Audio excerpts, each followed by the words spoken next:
Good evening, everyone. It is the world famous Hit the Ropes radio crew, Demetra Stokes, Courtney McIntosh, here with you on a special night, Thursday night, October 27th, 2016. Outside of our normal Wednesday night broadcast night, but of course, we are happy to be with you guys for another edition of Hit the Ropes Radio. This is episode number 306.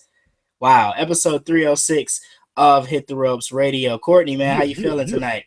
What's up, man? I'm feeling good. I'm actually not working today. I've been working a whole lot lately, so that's why I haven't been on the show. But good to be back, man. It's good, man. Good. I see you rocking the Scully today. You're looking like you are really in Michigan. Man, I got my B-Rabbit on today, Yeah, you'll be rabbit. Well, we're certainly glad those of you that are joining us in the chat. Thank you guys so much for joining us. Those that'll be listening to the podcast as it's downloaded here in the coming days. Thanks so much for joining us. A big thank you before we get started into the show tonight. A big thank you to all of those who have downloaded our most recent episode, or last week's episode, I should say, episode 305, which included our interview with WWE internet sensation James Ellsworth. The response. Say that again. The Chinless Wonder. The Chinless Wonder. Yes, James Ellsworth. The response was tremendous. You guys really responded well to that show. So we thank you guys for the support as always and showing your love for Hit the Ropes Radio. So on tap tonight, we got a lot to talk about, man. It's been a lot of things going on in professional wrestling, so we got a lot to cover tonight. We're going to get into, of course, our takeaways from the week, what we've observed from the week that has been in the world of professional wrestling. We are also going to talk about who makes the list of the HTR host. Myself and young Courtney McIntosh here have people, places, or things in the world of wrestling that has made the list. And we're going to talk about that. We're also going to talk about Sasha Banks. Sasha Banks, of course, will be defending her WWE Raw Women's Championship at Hell in the Cell this Sunday. But there's an interesting article that was written about her by a major, I guess, internet website, publication, whatever you want to call it, proclaiming her to be the best wrestler in the world. So we are going to discuss that. And throughout the night, we're going to give our great viewers and listeners out there an opportunity to stump the Mac. We're going to, throughout the show, have some random trivia questions as they relate to Hell in the Cell, just the history of Hell in the Cell. We're going to see how many of our listeners, how many of our viewers can answer the questions correctly versus the mind of the great Wizard McIntosh, I guess. But Courtney, man, Rocky cap on, so yeah, he got the Rocky Balboa cap on, so he's ready to go. Before we get into our takeaways for the night, let's let everybody out there know some of the happenings that Hit the Ropes has going on social media. How can people connect with us if they aren't familiar already? You can like our Facebook page. You can follow us on Twitter. We also have a new website, right? Ding, ding, ding. That's what I was hoping you would say. Yes, go ahead. Save the best for last. That's right. www.hittherope.com. HitTheRopesRadio.com. HitTheRopesRadio.com. Our own Darius Brown has a spectacular article about Chris Jericho, who Y2J actually retweeted it himself. That's right. Darius Brown is, as we would call it, hood famous right now because he has gotten some love and pub from one Y2J, Chris Jericho. I guess that wouldn't classify as hood famous. Jericho is like mainstream. So a little publicity for Hit the Ropes Radio, thanks to our co-host Darius Brown. As Courtney alluded to, he wrote a great article about Chris Jericho's history throughout the years in professional wrestling. He apparently loved it. He retweeted it, and he has helped us spread the word for our new website, hittheropesradio.com. You can actually listen to past podcasts. You can listen to tonight's podcast. You can watch us live on the website, as some people are doing right now.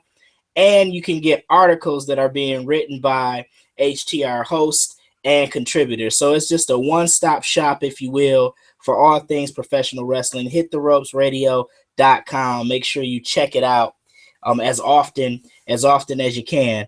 So let's go ahead and get moving into the rest of the show. Of course, you can follow us on Twitter at Hit the Ropes. But Courtney, let's go ahead and start with our 3 takeaways from the week that was in professional wrestling. Go ahead and give us your first takeaway.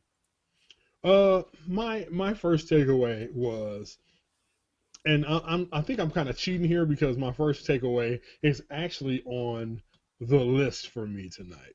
But you know what? I got a different one. So my first take is the fact that hopefully, prayerfully, there is no more Dean Ambrose AJ Styles feud.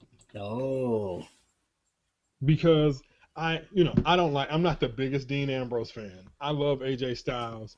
And I do think the last 2 weeks though have brought out a kind of viciousness in AJ that we hadn't seen, with him, just getting disqualified last week. And just by brutally beating down Ellsworth, and then how he went after Ellsworth with that brutal drop kick through the ropes on Smackdown Tuesday. So I do like the fact that it's bringing out a more brutal AJ Styles, and for fans of AJ Styles that didn't really see his heel work in New Japan, it's nice and it's refreshing for us. And at the same time, I'm curious as to who the new challenger for AJ Styles is going to be. And that was going to be. Oh, go ahead. I'm sorry. Oh, no, I was just saying that's my first take. Yeah, and that was going to be my next question for you, because I was actually thinking about this, leading up to the show tonight, because now that Dean Ambrose, and I don't know that he is 100% out of the title picture. I guess we will wait to see what happens with all of this from SmackDown on Tuesday night with him, AJ, and James Ellsworth. But it left me to wonder who would be next in line as a challenger for AJ Styles, because obviously, Cena's off doing something, it seems like, or maybe he could be coming back soon. Who knows? But Cena and AJ Styles have already had a feud this year. Randy Orton is engulfed in the feud with Bray Wyatt. And now it looks like they added Kane to that. Yeah, now Kane is in the mix there. So it'll be interesting to see. Do they give Dolph Ziggler some time in the world title picture, feuding with AJ? They probably could put together some great matches. I would imagine both are very, very good in the ring. But I think we haven't seen the last of the whole AJ Styles, Dean Ambrose thing. Dean Ambrose, technically speaking, hasn't had his rematch, his one-on-one rematch with AJ Styles since he lost the title. The rematch came in that triple threat with Cena. But I mean, I guess that wasn't maybe that could have been what they did Tuesday, Yeah, but I think Tuesday was a non-title match. I think the stipulation was Ambrose had to win in order to get the title shot. So we'll see. I think Ambrose will probably get another opportunity. I don't know that the world title picture is as important right now because they're going into Survivor Series. I would imagine that they will have Ambrose and AJ on Team SmackDown as they go into this battle with Team Raw in the traditional 5-on-5 elimination match. But we'll see. The verdict is still out on that, but that is a good takeaway. I'm not a huge Dean Ambrose fan either, so I'm not particularly sad if he's out of the title picture. Now, my first takeaway from the week was Heath Slater. I watched Talking Smack on WWE Network here, and Heath Slater, man, has done himself a great service. He has done something very similar to what we have been talking about with like The Miz and Broken Matt Hardy. Heath Slater has resurrected his career, if you will. I don't know if his career was ever risen, but he's probably at a height in his career that he probably hasn't been at since he was in Nexus, and he's probably even eclipsed that at this point. He's I think that maybe the highest point of his career before now was when he was referred to by John Cena as the chick from Wendy's. right, the chick from Wendy's. Yeah, I remember that. But he's definitely elevated himself. He's very entertaining. He's probably at this point, we have our top 10 on hittheropesradio.com. If you go to the website, you'll see our top 10 in the world of wrestling. AJ Styles is currently number 1 on that list. We probably will be updating that list here pretty soon. And I think Heath Slater is going to enter my top 10 for whenever we update that list. He's been great, man. He's super funny, man, and he's very entertaining. He's probably outside of The Miz as far as entertainment value. I would say maybe he is second best. I'm not talking about in ring work. I'm just talking strictly on talking, mic work, entertainment. He's been really good, and oddly enough, the team of him and Rhino work well for whatever reason. They're like this odd couple, but they seem to have really good chemistry, and I like the tag team. So my first takeaway is that Heath Slater is as hot as he has ever been in his run in WWE.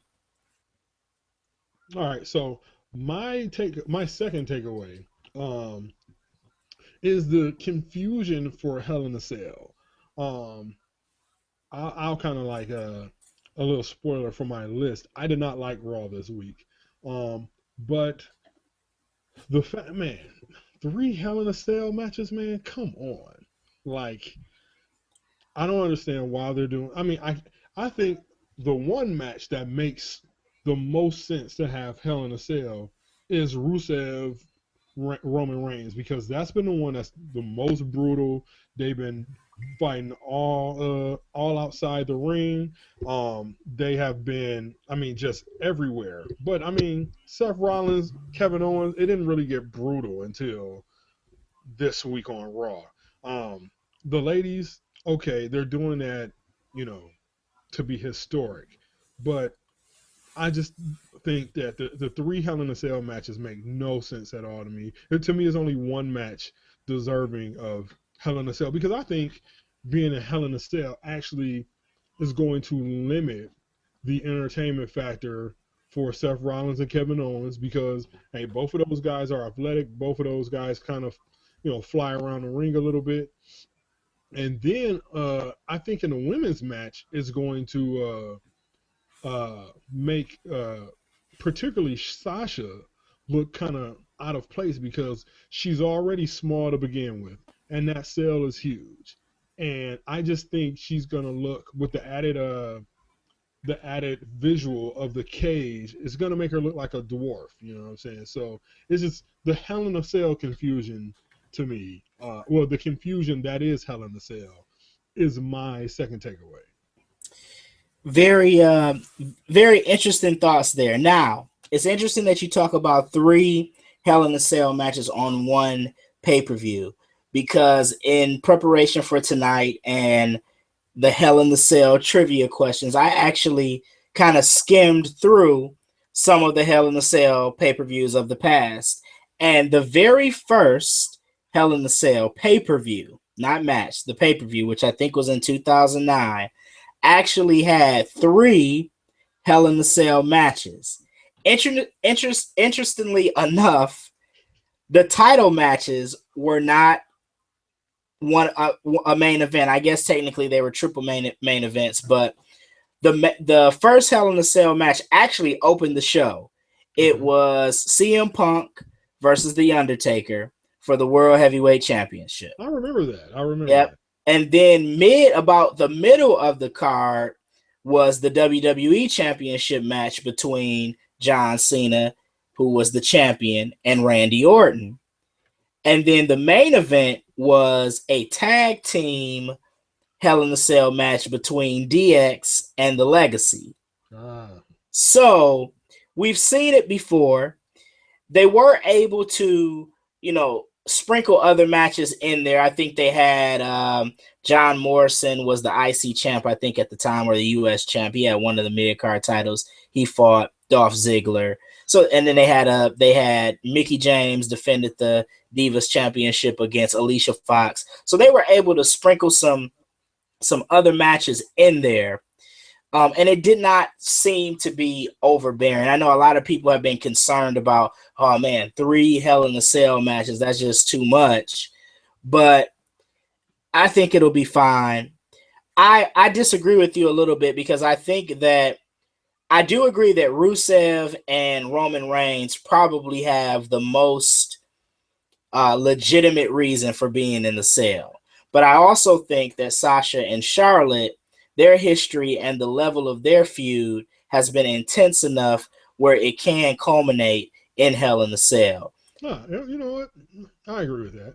Yeah, now Rollins and Owens, they've only really had one match before, so it could have been some more build up. But I guess they can play on the hatred for one another. Triple H handpicking Owens over Rollins, so they're playing on that. But I do agree that they probably could have gone with Rusev, Roman Reigns, Sasha and Charlotte in the cell, and maybe kept Rollins and Owens out of the cell. But it is a championship match, so it also makes sense. So there you go. There you go. Now, my second takeaway also has a little bit. You talked about Hell in the Cell. My second takeaway has to do with just how disjointed Monday Night Raw seemed this past Monday night. For it to be the go home show, as they like to call it, for Hell in the Cell, it just seemed to be all over the place. All over the place. It was all over the place. They didn't do a whole lot to build up. I mean, they promoted the matches, obviously the main events, but it just seemed to be, it just was not a good go home show for Raw and in preparation for Hell in the Cell. So that was my second takeaway. I just didn't, there were so many things that were off. I didn't like I thought the little contract signing with Charlotte and Sasha went way too long. Mick Foley got way too emotional. I thought the promo with the Brock Lesnar Paul Heyman promo was a disaster. Hey, for a show that was kind of light on the promos and what they usually are, all of the promos were terrible, except for the New Day. Of course, because you love the New Day. I just thought the whole show, even like the main event, they waited to the end to like let Kevin Owens like do the power bomb on the ring apron to to Rollins. That's something they should have did like 2 weeks ago. Like they should have done a little more, I think, in that feud in particular, which we just talked about. I just thought it was not a good go home show. Obviously,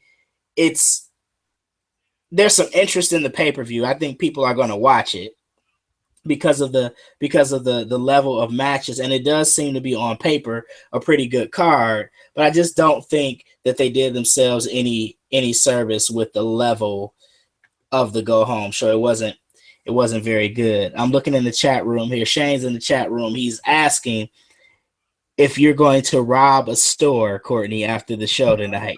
I just saw that. Yeah, no robberies this way. It's a little chilly in the crib. All right. So before we get your third takeaway, I alluded to this on Facebook, and I also alluded to it at the beginning of the show. Our Hell in the Cell trivia, Stump the Mac. I got my first question. I got a few questions, but I have a question that I am going to present to you. Hold on, let's get the drum roll first. I'm going to give you an opportunity to answer, and then those that are in the chat room will get an opportunity to chime in as well. So here we go. Here's the question. All right. Nah, come on, man. The drum roll, that was terrible. All right. So there was the first time that a world title changed hands at Hell in the Cell was when and who were the competitors? The first time that a world championship changed hands inside of Hell in the Cell.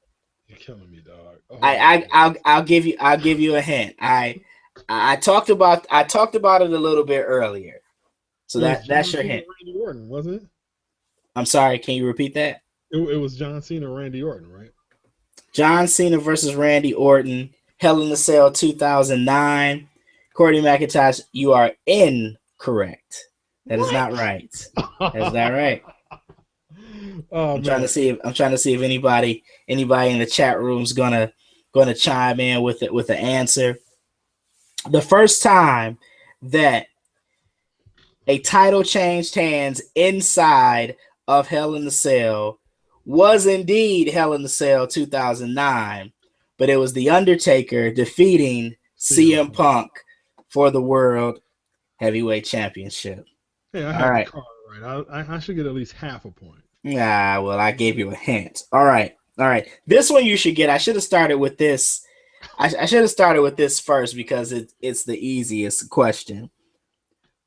What WWE superstar has competed in the most Hell in the Cell matches?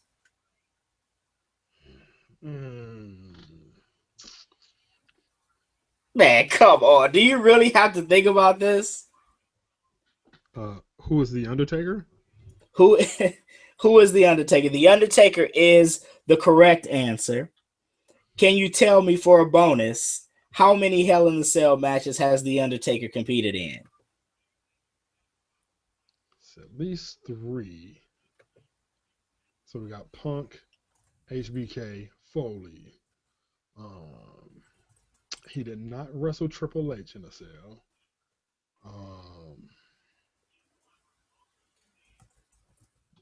I'm gonna go with 3. 3? No, wait, hold on. No. Come on. No. I think it doesn't you using the chat, using hot dogs in the chat, giving you hints. You cheating, man. I'm not cheating. But hot dog's actually wrong. That number's off. He's very close though. I'm gonna say 9. And that is my final answer. Said 7. 9 is your final answer. The correct answer is 12. What? The Undertaker has competed in 12 Hell in the Cell matches. Damn, against who? Well, I don't have that in front of me. We're not gonna run that down. Yeah, run that down at the moment. But he's been in 12. Darius was right. He's followed by Triple H. Triple H has been in 9 Hell in the Cell matches.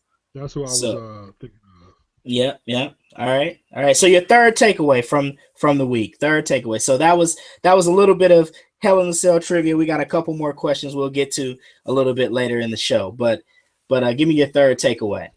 Okay, my third takeaway is: did Raw give away the ending of the Tag Team Championship match at Hell in a Cell?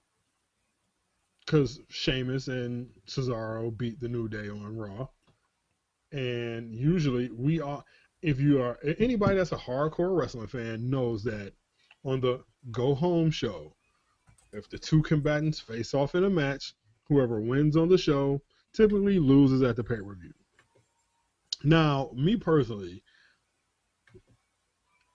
I wouldn't mind the New Day's run ending the Sheamus and Cesaro. I actually kind of enjoy the pairing of Sheamus and Cesaro together. But did Raw prematurely give away that match? You know, the ending of that match. And I don't know why that stuck out to me, but I guess it just, like I said, something had to stick out on the train wreck that was Monday Night Raw. So I guess it was that. So, yeah, that's my third take. I don't know if they gave it away. Because the more and more I think about it, I was under the impression I had the thought that ultimately Sheamus and Cesaro would defeat the New Day and take the titles from them. But the more and more I think about it, the more and more I think that WWE is going to allow New Day to break Demolition's record. So, and Sheamus and Cesaro, seem to be a little a little disjointed. I know that's the point because they are kind of unwillingly paired up with one another. Mm-hmm. But I think that what's going to happen on Sunday, and this is how I feel right now, I might change before predictions go in. I think New Day is going to retain. I don't think they gave it away. I think right now I'm like 55, I'm like 55-45 New Day right now. I just think for some reason they're going to retain and that they're going to be allowed to keep that title through Demolition's reign. I think they're going to ultimately break it. You don't you got a look on your face like you don't agree with that. I mean, no, I agree with that. I was kind of just lost in some of it. I'm actually trying to look and see who. I'm trying to find out who Undertaker wrestled. You're still stuck on the Hell in the Cell. He's 6-6-1. Yeah, he's sick. Well, so then that would mean he would have had 13 matches at Hell in the Cell, right? Yeah. If he's 6-6-1, I read 12, but maybe that was prior to because he wrestled Brock last year. Maybe they weren't counting the Brock Lesnar match. And off the top of my head, I know that he wrestled Kane in Hell in the Cell. Right. I know that he wrestled Mankind, which of course is probably the most popular Hell in the Cell match ever. He wrestled the Big Boss Man. Here's a little fun fact since you brought it back up. The Hell in a Cell match with the Big Boss Man is actually the shortest Hell in a Cell match ever. It was like under 10 minutes. It was like a 9.5 minute Hell in a Cell match. Golly. Yeah. So like 9.5 minutes. So you got the Big Boss Man, you got Brock Lesnar, you got Mick Foley, you got Kane, you got CM Punk, and I think he might have wrestled Punk in Hell in a Cell. Oh, he got Edge. He wrestled Edge in the Hell in a Cell match. So that's at least 6 guys off the top of my head that I can think of. Okay, so I'm on Wikipedia. Oh God! I'm actually reading that the Undertaker has actually competed in 14. So and here's the list. He lost to Shawn Michaels. Yes, of course. Bad Blood. That's when Kane made his debut, right? Yep. He and Stone Cold beat Mankind and Kane. Then he beat Mankind. Then he beat Big Boss Man. Then because they were the 6-man Hell in a Cell was when Kurt Angle won the belt. Kurt Angle beat Taker, Triple H, Austin, Rikishi, and The Rock. Then he lost to Brock Lesnar. Right, he's fought Brock twice in Hell in a Cell. Yep, and then he beat Randy Orton after that. He lost to Batista. Mm-hmm. He beat Edge. He beat Punk. He lost to Kane. And he beat Triple H. He's actually fought Triple H twice as well in Hell in a Cell. Right, and then he lost. Then he lost to Brock at WrestleMania. At Hell in a Cell in 2015. And then remember, this year in WrestleMania, he was at Hell in a Cell beat Shane against Shane McMahon. So, right. Okay, so that's 14. Yep. See, 14. I don't know if they were acknowledging like the multi-man matches and the tag match, but I guess if you're counting those, okay, our number is 14. All right. So moving on with the show again. Thanks everybody for joining us and listening. And speaking of Hell in the Cell, we've kind of been doing trivia and talking about some fun facts about Hell in the Cell and the pay-per-view. Do not forget, we have the HTR pay-per-view Pick'em League, the Prediction League, which will resume this weekend because there is a pay-per-view. We have Hell in the Cell this Sunday. Be sure, whether it be via Facebook or Twitter, be sure to get your picks in. I think Samantha Allen is in the lead right now amongst our listeners and viewers. So be sure to get your picks in for Hell in the Cell at least by 6 p.m. on Sunday, because I think the pre-show starts at 7. So you want to have your picks in at least an hour before the show. So, Courtney, I want to get into this Sasha Banks discussion. Sasha Banks, of course, the WWE Raw Women's Champion, a great wrestler in her own right, of course. Yep. Sasha is great. There was an article recently on the Undefeated, which is, I think, like a branch of ESPN, if I'm not mistaken. So Uh, the undefeated is ESPN's, what is it? Well, how can I say this? Urban. Urban, yes, Urban. So Um, it's black ESPN basically. Basically, because you got to remember, this took the place of, you remember they were trying to do this or a version of this with what's his name from Fox, the fat guy. Jason Whitlock. Yes, Jason Right. Whitlock. So yeah, Gotcha. that's what this is. Okay, so we have this article written by David Dennis Jr. on the Undefeated, where he refers to Sasha Banks as the title of the article is Sasha Banks just may be the Beyonce of pro wrestling. From California to Boston, from villain to hero, the new superstar talks about what it means to be the boss. So basically, the article, Darius wasn't a huge fan of the article, but I didn't think it was a bad read. It just talks about Sasha Banks and her upbringing, her background, where she came from, how she got started, how she got interested in pro wrestling. Of course, a lot of people know that she is a cousin of rapper Snoop Dogg. She talks about that a little bit. And of course, so so they talk about her being the Beyonce of professional wrestling or of the WWE. But what I found interesting is when it was posted on Twitter, someone from ESPN posted the article on Twitter and said, read this article to see why we think Sasha Banks, and I'm paraphrasing, why we think Sasha Banks is the best wrestler in the world. So I want to present to you two questions, You got to Courtney. think that's actually what he started the article off with. Right. So I want to start off with, I want to present you with two questions. Question number one, is Sasha Banks the Beyonce of professional wrestling or the WWE? And question number two, and probably more importantly, is Sasha Banks today, as it stands right now, the best wrestler in the world? Okay, so I'm going to start by answering question number two first. No. Is she top 10? I think so, in my opinion. And look, I'm a guy who basically watches only WWE programming. Um, I kind of glance at New Japan or whatever, but don't really pay attention to it. My focus in wrestling is basically WWE programming. So to me, yes, she's top 10. She's not the best wrestler in the world. And number two, it depends on what you mean by Beyonce. And the reason why I say that, Beyonce is not the best female artist out there. She's not the most popular female artist out there. She does come across,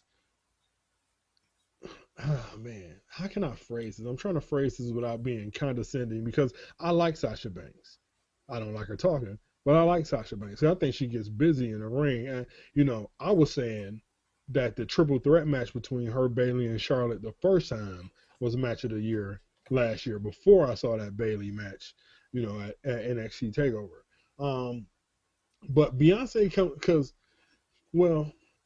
because young people like Beyonce, old people like Beyonce, black people, white people, men, women like Beyonce. So as far as like that, I mean, I don't know, man. I don't know if she is the Beyonce. Maybe because she's black, you know what I'm saying?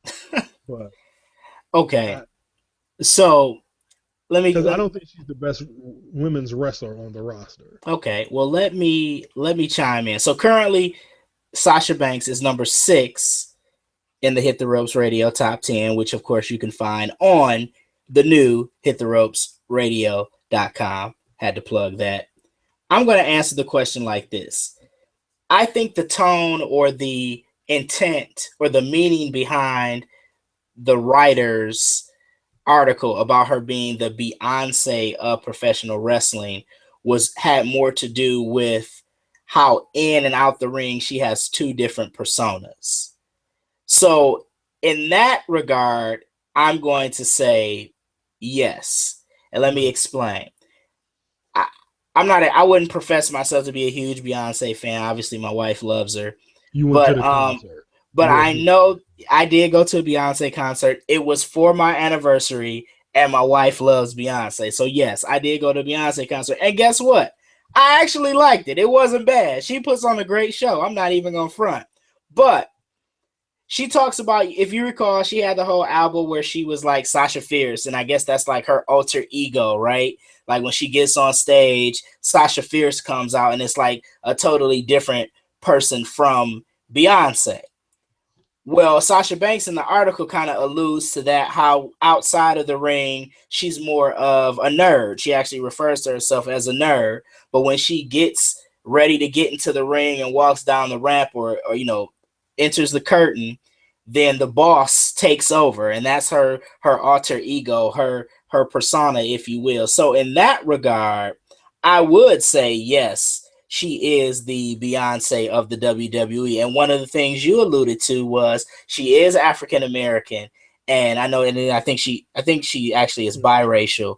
I Yeah. was gonna say she has I can't remember what the other She's nationality. black and German. Okay, yeah, she's African American and German. So I do think that she does have an appeal to multi ethnicities, different kinds of, men, women, as you said, something that Beyonce does have. So in that regard, I would actually say yes, she is the Beyonce, quote unquote, of the WWE. Now, to the second part of the question about whether she is the best wrestler in the world, I think that is a bit of a stretch.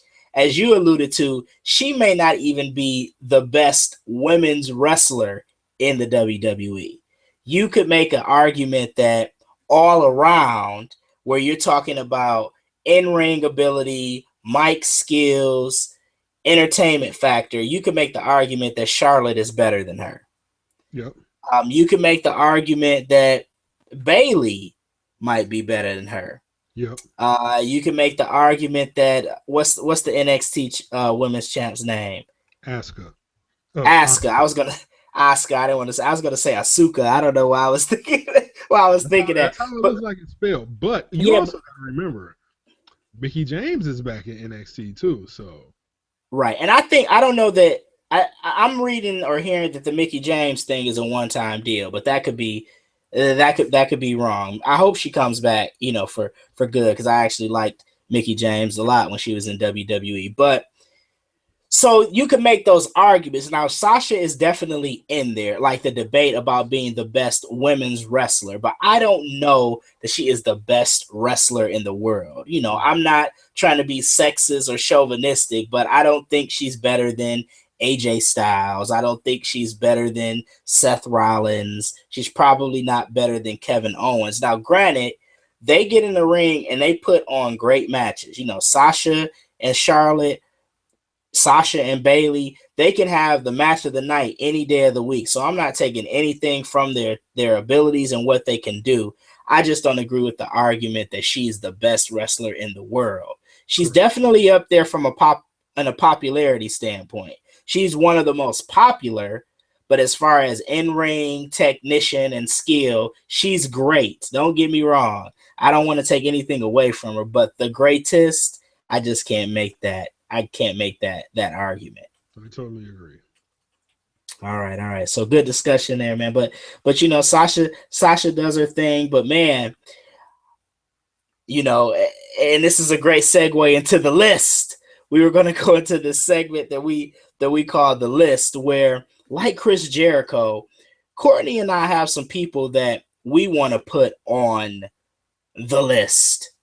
And since we were talking about Sasha Banks, and again, I don't want to take away from her greatness, I'm going to go first if you don't mind. Sasha Banks actually is making the list of Stokester this week because of the little contract signing with Charlotte on Raw this past Monday. Sasha, as we alluded to, is great in the ring. She does her thing, but her mic skills need some improvement, bruh. I mean, it was not very good on Monday night. I was all And I was like, John Wall you know, meme. if you say, I'm sorry, go ahead. What you say? I was all the way John Wall meme, bro. Like, I mean, you know, you know, I think that the amount of mic time that they got was a bit much for Sasha. Charlotte could handle it. But even Charlotte, like even in their exchanges, I just think that whole promo went a little too long. So maybe it wasn't Sasha's mic skills or lack thereof, but I do think that she needs to work on her promos, man. So that's why Sasha Banks, not take anything from her wrestling skills, but she is this week at least on my list. Who makes your list? okay. So I was gonna put Raw as an entity on the list. There, Uh, that's number two for me. But go ahead. but oh, so if that's number two for you, it's gonna be number one on Mac's list. It was terrible. Shout out to Charles Barkley. But I mean, it from the promos and a lot of times, I mean, and yeah, it's gonna be tough to fill 3 hours. And a lot of times, especially since the brand split, there have been a lot more promos on Raw than we're used to. But this was a show that was light on promos, and for a show that was light on promos, all of the, with the exception of the New Day, um, because I like that little bit they do, shame, with Sheamus, but all of the promos was like were terrible, and it was a tie on my first, on the list for my first slot between Raw as an entity and Mick Foley because I mean, what was he doing? He made that whole promo about him. Like their contract signing was pretty much about Mick Foley. That's what I took away from it. Well, he was speaking about his experience in Hell in the Cell and how he didn't want, Sasha and Charlotte to go through that. If Mick Foley made the list for anything, I don't know if it was last week or the week before where he had on like that picnic table. He had like Bro. the picnic table jacket on and his hair was like slicked back. That's when he should have really made the list. But like you, Raw also made my list just for being a terrible go home show before Hell in the Cell. It was just so many things that just seemed like disjointed and just the show didn't flow well. We've already talked about it. I don't want to beat a dead horse, but Like in Raw. comparison, like to me, I like the way SmackDown flowed this week. And I think since the brand split, SmackDown has been the way better show than Raw. But this week, when you watch them, because I watched them both back to back today, I mean, watching the way SmackDown flowed and watching like that whole backstage segment between Kendrick and TJ Perkins. Are you serious, bro? I mean, that was once again bad. I mean, and it wasn't like either one of them. Well, Perkins wasn't bad, but Kendrick going back sounded like I mean, he's a heel, but I mean, that was just another. Oh man, you gotta let me win this one, TJ. You gotta let me win, bro. Uh, uh, Yeah, Raw, that wasn't very good. nah. So yeah, Raw is number one on my list. It's number two on your list, right? Correct. Who's Okay, your number two? my number two, Randy Orton. Hmm. Seriously, I mean, is this not Daniel Bryan joining the Wyatt family all over again?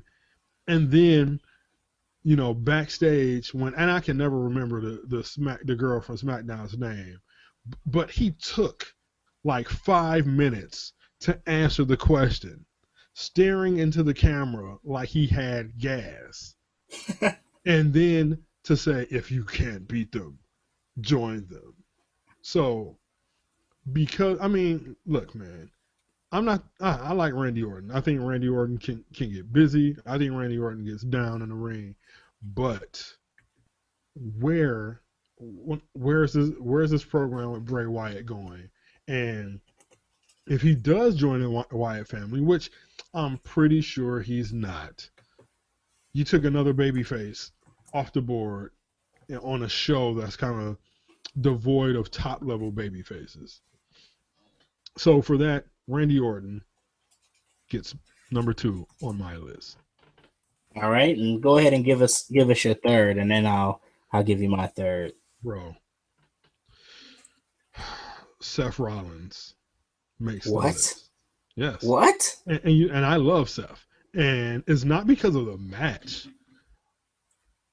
man. And it's to me, it's the same thing they did with Roman Reigns, having him talk all the time. But it's not the fact that they're having him talk all the time. It's the words that they're putting in his mouth. Man, week after week, I just can't take it no more. Week at the last 3 weeks, Seth Rollins has come out, interrupted Kevin Owens, making cornball ass jokes, and they're not funny. And it's like he, it's like they want to turn him babyface, but then these jokes are so whack. And the way Seth talks is funny because we talk about Sasha Banks being, two totally different personalities. When you see Seth Rollins sit down for like a sit down real interview, he's like as babyface as they come. Like his WWE Network special of him like returning from injury, that was so babyface. But then he does these heelish things, and he still Seth Rollins makes the list. If for nothing else, his cornball jokes. I mean, look, man. Wait a minute, man. It's some guys that I can listen to on the microphone make jokes. Cena's one, Miz is one, Jericho, who I think, look, man, if I had to give my early MVP this year, it would be Chris Jericho. But Seth Rollins is not a guy who I want to, because every time he says something, at the end of everything he says, and Seth Rollins makes the list. I'm tired of talking about it. I'm tired of talking about Raw in general, but yeah, Seth Rollins made my list. And man, I have no problem with Seth or his jokes. Nothing's wrong with Sparkle Crotch. I think that's. I will say I did love Sparkle Crotch. I mean, that's pretty. That was pretty clever. The third on my list is a combination of, because I don't think it's fully their fault, but it's a combination of Brock Lesnar, Paul Heyman, and WWE Creative. My understanding is that the goal was for Paul Heyman and Brock Lesnar to come out and get the crowd to chant Goldberg to piss off Brock Lesnar and, further promote, the match at Survivor Series, get Brock mad, and then they walk off all in anger, refuse to do the promo. There was only one problem with this. You decided to do this in Minneapolis, Minnesota, a.k.a. Brock Lesnar's hometown, where even if you're a bad guy, you get cheered in your hometown. So why in the world would WWE Creative decide, hey, you go out here in front of your hometown fans and try to get them to root for or cheer for or chant the name of the guy that you're going to face? And instead of that happening, the crowd chants Goldberg sucks for the most part. Yep. You had like a handful of Goldberg chants, but most people were chanting Goldberg sucks. And it's because they love Brock Lesnar in Minnesota. He's from Minnesota. It was so dumb that it was such a common sense would tell you, try that somewhere else. Don't try to do that in Minnesota, which is Brock Lesnar country, pretty much. It was just a terrible decision. And obviously I heard that, I guess Vince was pissed. He cut the promo early. He had them hit the music and they left. But it was I don't think I've ever heard Paul Heyman do a promo that bad before, ever. Yeah, and I don't know that it was fully his fault, but it was terrible. And you could see him, trying to save the promo. Yeah. But it's not like the crowd doesn't chant for Brock Lesnar anyway. But then, oh man, he was an All-American wrestler at Minnesota. You're in, like you said, why, like The Miz doesn't even get booed in Cleveland. You know what I'm Right. saying? Right. So why would WWE think that Brock is going to get booed, and he's the biggest guy they have on a roster? Why do they think he would get booed in his hometown? It's beyond me, and that's one of the reasons why Raw as a whole was on my list, because of decisions like that. You There know? you go. Yeah, man, it was crazy. So, but yeah, we're gonna go ahead and get into the final segment, man. I can't believe the hour kind of flew by here of Hit the Woo! Ropes Radio. This is episode number 306 of the show. Thank you guys so much for listening. Again, if you want to stay in contact with the happenings of Hit the Ropes Radio, of course, you can follow us on Twitter at Hit the Ropes. You can search Hit the Ropes on Facebook. You'll find us there. Of course, visit the new and improved website, hittheropesradio.com. We got articles. We got past episodes of the show. We got a little bit of everything. And we're also looking for writers. So if you love wrestling and you are interested in just some freelance writing of your opinions about the happenings in professional wrestling, there's a tab on the website for those that are interested in writing as well. So you can be a part of the Hit the Ropes Radio team essentially as well. So be sure to check that out. Of course, again, we're going to have the pay-per-view prediction contest continuing this week with your Hell in the Cell picks. Be sure to get those in to us via Facebook or Twitter. Of course, the prize in that, after WrestleMania, the person with the best win percentage wins a $50 WWE Shop gift card. So be sure that you are getting your picks in, because you have to participate in a minimum of, I think, 7 pay-per-view events in order to be eligible to win. So go ahead and be sure to keep up with all the happenings of Hit the Ropes. We'll remind you guys on social media this weekend about the picks as well. So, Courtney, we're going to end Hit the Ropes Radio, this episode at least, with a segment that we want to call In the News. But before we get to that, I got another Hell in the Cell trivia question for those out there listening. Gonna stump the Mac again. This one you should be able to get, man. This one is pretty easy. All right. Hell in the Cell had one match where the WWE Championship was vacant, and there was a match between two competitors for the vacant WWE Championship. Who were those two competitors? I'll give Man, you a hint. Both of them are involved in WWE still today. dog, you just had to, give me a hard one. I mean, a hard question. A hard question. That's what I meant. Uh,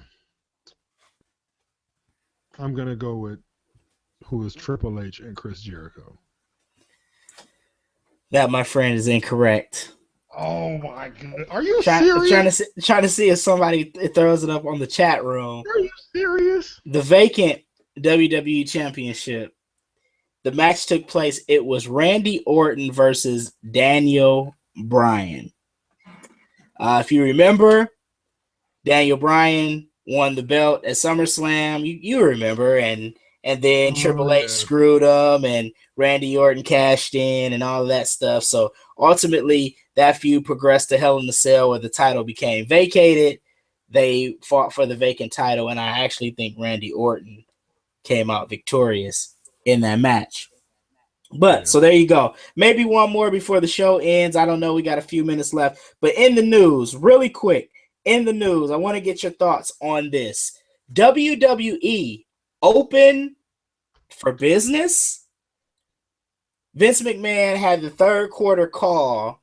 WWE, their third quarter call. He does like a call every quarter where he shares, how much money they earned. I think they had a net income of $11.1 million this last quarter, which doesn't seem like a lot, does it, for WWE? But I'm sure they have like tons of expenses. So, but one of the interesting things that came out of this call was that someone asked him, would he be willing to sell WWE?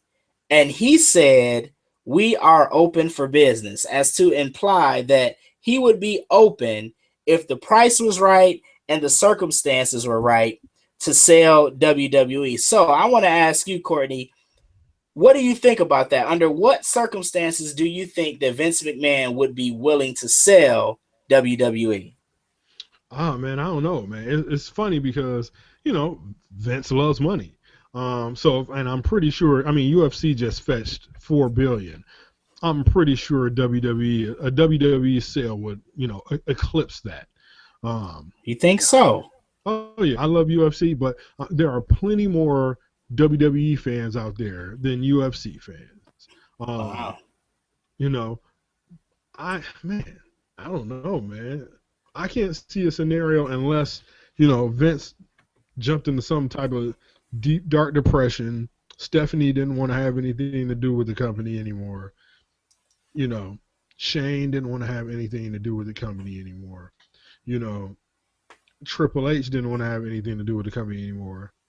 Then, I mean, of course, he would probably sell then. I mean, especially if nobody wanted to run it, none of his, quote unquote heirs wanted to run it, and maybe he got maybe too sick or was no longer to be on the road anymore.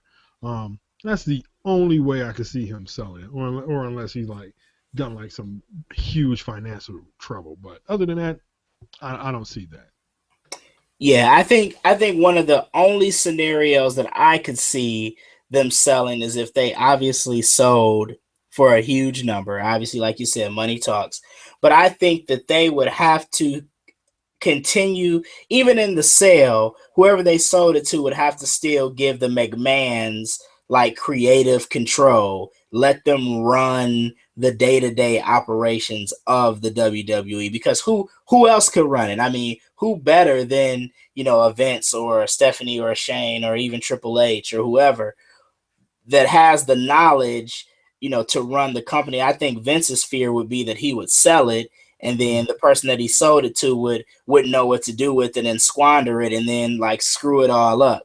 And I mean, there's a lot of family history there, obviously with his dad and things of that nature. So I think he would be very, very careful if he did sell to find the perfect suitor who would give him the money that he wanted and also give the McMahons the creative control that they wanted. That's about the only scenario that I could see them actually considering selling WWE. Yeah. All right. Second story in the news here that I want to get to is the craziness, the madness that is surrounding TNA, and specifically Billy Corgan, who of course is the frontman of Smashing Pumpkins. He is also has invested and helped run TNA since 2015. He's involved in a lawsuit with TNA with particularly Dixie Carter over, I guess, some money or some capital that he loaned Dixie, and basically he is trying to get control essentially of TNA. So Corrigan entered this loan agreement with Dixie Carter in which it would gain him board of directors voting rights. So he would get like 92.5% of the company if the company became insolvent. So the Okay. argument that is going on right now in court, Billy Corgan is saying, hey, Dixie can't pay me back and the company is insolvent. So now I want to capitalize on the deal we made and I want ownership interest in TNA. And the Okay. counter, And go ahead. hold on, Mitch. So go ahead and tell the people what insolvent means. Oh, I'm glad you asked because I'm an attorney in my spare time. Uh Look, hold on, man. Let me I got it for you. So, a company that becomes basically if you're unable to pay the debts that you owe. So basically if they're insolvent, they don't have the money left to pay the debts. Okay. So what Billy Corgan is saying is, hey, TNA has all of this debt. They're unable to pay it back. I loan Dixie Carter money. She can't pay me back. I want my board of directors voting rights. And so, what Dixie Carter's lawyers are countering and saying is that TNA is not insolvent. In fact, they have multiple suitors lined up to buy TNA, specifically WWE, if Billy Corgan allows them to pay him back the money that he's owed with interest. And Anthem, who's a Toronto-based company, owns licensing rights to TNA's video library. They have actually offered to pay the money that Billy Corgan is owed. So it is a huge mess. Do you Doesn't Billy care? Corgan like have like he owns like a big percentage of TNA, right? Well, he is a minority owner, Oh, technically. okay. So Okay. now what he's trying to do is, I don't want to say strong arm, but he's trying to get the 92.5% that he's entitled if Dixie Carter can't pay him this money back. And Okay. so that's the argument that's going on in court. A decision is supposed to be made on Monday. My question is to you, Courtney, is do you care?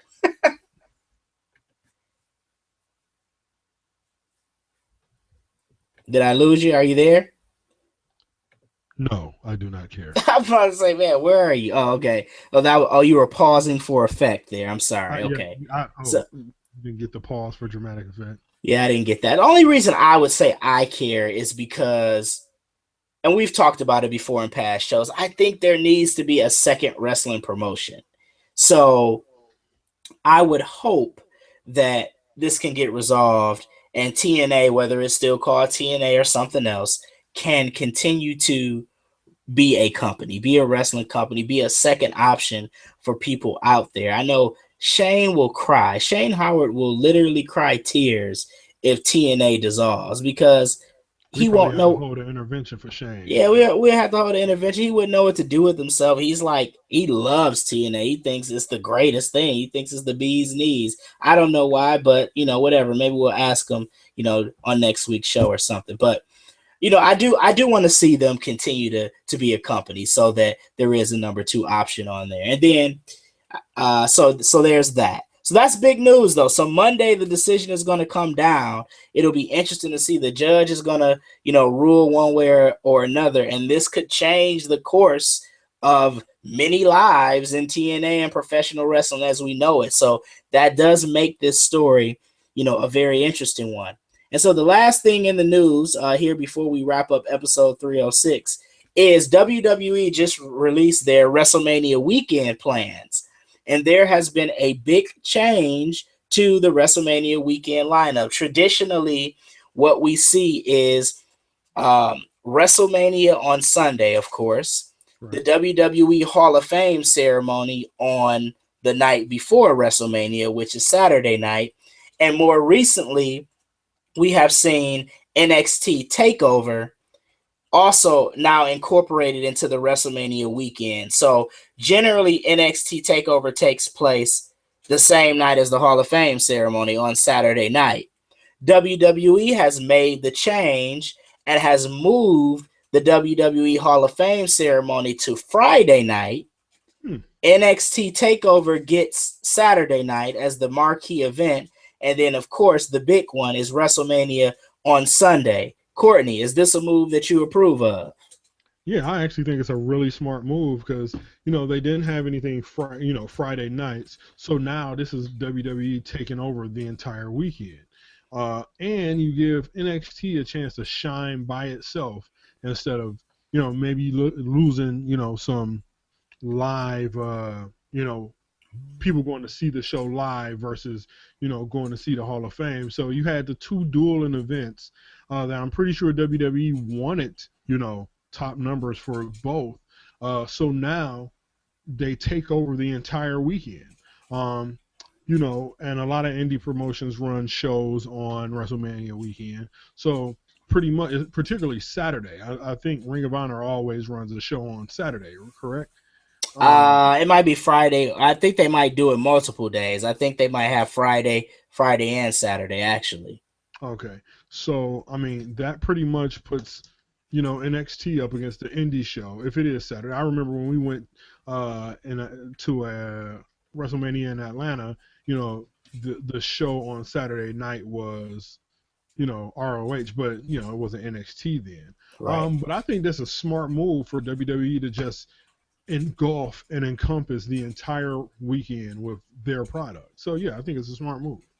Right. And then we know that in actuality, WWE takes over like the entire city where they're hosting WrestleMania in for the whole week, essentially, because they do all types of, community service events and things of that nature before they even get into the actual wrestling events. And then, of course, you have Access, which goes on. I think that starts like Thursday. So you have that like Thursday, Friday, Saturday, Sunday. What it does too is it also opens up the opportunity for people who had to choose between NXT and the Hall of Fame ceremony. Now they get the opportunity to, if they want, attend all three. So it just opens up more people and more opportunities to for WWE to rake in that dough. I think it's a great move, man, honestly, because hey, I'm sure some of those WWE superstars are like, man, I want to be at NXT in the backstage too and see what's going on and see the happenings and watch the show. But yet they have to go to the Hall of Fame ceremony, and then vice versa. Those that are participating in the NXT show don't get the opportunity to go to the Hall of Fame ceremony. So now you give those superstars an opportunity to participate in all the events. So I think it's a great move just for WrestleMania overall and the entire weekend. So yeah, it'll be interesting. Hopefully, we'll make our way to Orlando for WrestleMania here in April. But we want to thank you guys so much for listening to episode number 306 of the Hit the Ropes radio show. We will be back next week on our regularly scheduled day and time, Wednesday at 9 p.m. Be sure to join us. Of course, be sure to get your picks in for the Hell in the Cell predictions. And I think we will have a Hell in the Cell post show immediately after the Hell in the Cell pay-per-view this Sunday. So even before Wednesday, you'll hear from the crew here at Hit the Ropes Radio. Be sure to follow us on Twitter. Be sure to hit us up on Facebook. Be sure to keep up with us at the new website, hittheropesradio.com. For Demetrius Stokes and the one and only Courtney McIntosh, we are signing off. Hope you guys have a great night. Peace. Peace.